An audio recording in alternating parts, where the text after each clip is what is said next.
Et puis, notre pays est aujourd'hui en guerre contre les terroristes et les trafiquants de drogue qui ont envahi le nord du pays courant 2012. Et ce sont particulièrement les femmes et les enfants qui paient le plus souvent le lourd tribut de ce genre de crise conflictuelle.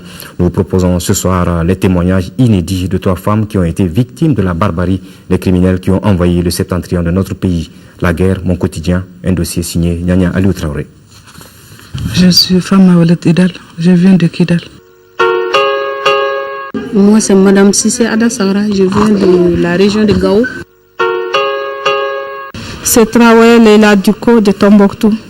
3 femmes, 3 destins, mais une histoire commune, la guerre.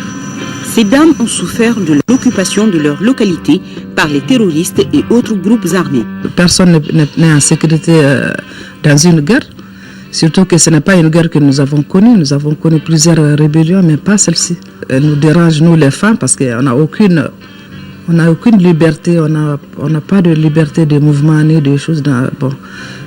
Et nos enfants et nos filles, on ne pouvait pas rester. J'ai quitté Kidal le 7 avril. Donc je suis venue à Gao. Et je suis passée par Niamey, Ouaga, Bobo. Des viols, on a vu ça vraiment. Quand on a quitté l'institut pour chez la grande sœur, puisqu'on n'a pas pu prendre nos affaires, maintenant à notre retour, c'était le dimanche matin, très tôt qu'on est revenu là-bas, pour voir si la maison est intacte ou il y a quelque chose qui ne va pas. On est venu trouver que ça a été déjà pillé. Ça, j'ai vu de mes propres yeux. Elles ont amené les dames à 8 heures comme ça, les 3 dames. Elle va violer. Quand on les amène à quelque part, ça sous-entend quelque chose, on ne peut pas. Elles-mêmes, elles ne vont jamais dire, mais c'est ça. Depuis que ces gens sont venus, il n'y avait plus d'école. Les écoles sont fermées parce qu'ils ne voudraient pas voir les écoles. Ils ne voudraient même pas voir ce qui est blanc. Parce qu'on ne pouvait pas donner le cours en ce moment, parce que ce sont des gens qui ne voudraient pas voir les femmes et les hommes à côté. Même les petits-enfants qui sont dans les classes d'initiation, femmes et hommes ne devraient pas s'asseoir sur le même banc. Avec ces gens-là, les gens ont vécu vraiment les plus durs moments de leur vie. Fama vient de Kidal. Née et grandie dans cette partie désertique du pays, elle vit un véritable cauchemar après avoir échappé aux bandits armés, laissant derrière elle biens, parents et amis. Vraiment, moi j'ai des problèmes parce que je sais que j'ai des familles qui sont en Algérie, j'ai des familles qui sont au Niger, j'ai une famille qui est au Burkina. Tout ça, c'est vraiment un problème pour moi. C'est ça le problème de la guerre, c'est très mauvais. Mon plus grand souhait, c'est la paix.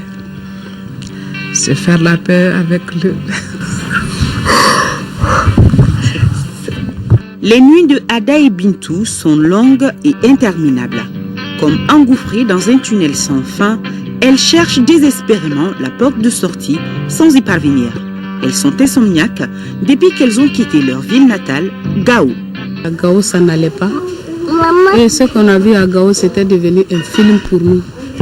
Et c'est pour cela qu'on était obligés de laisser la ville. J'ai quitté Tombouctou très difficilement. Il n'y avait pas d'occasion. Il m'a fallu prendre la pinasse qui a duré 1 semaine.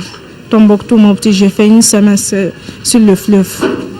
Okay. C'était très difficile pour moi. J'étais accompagnée de mes 2 enfants. Vraiment, on a beaucoup souffert. Okay. Aujourd'hui, certaines de ces femmes, victimes de l'occupation, vivent au centre d'accueil de Niamana. Grâce aux dons de l'État et d'associations, elles arrivent à vivre dignement.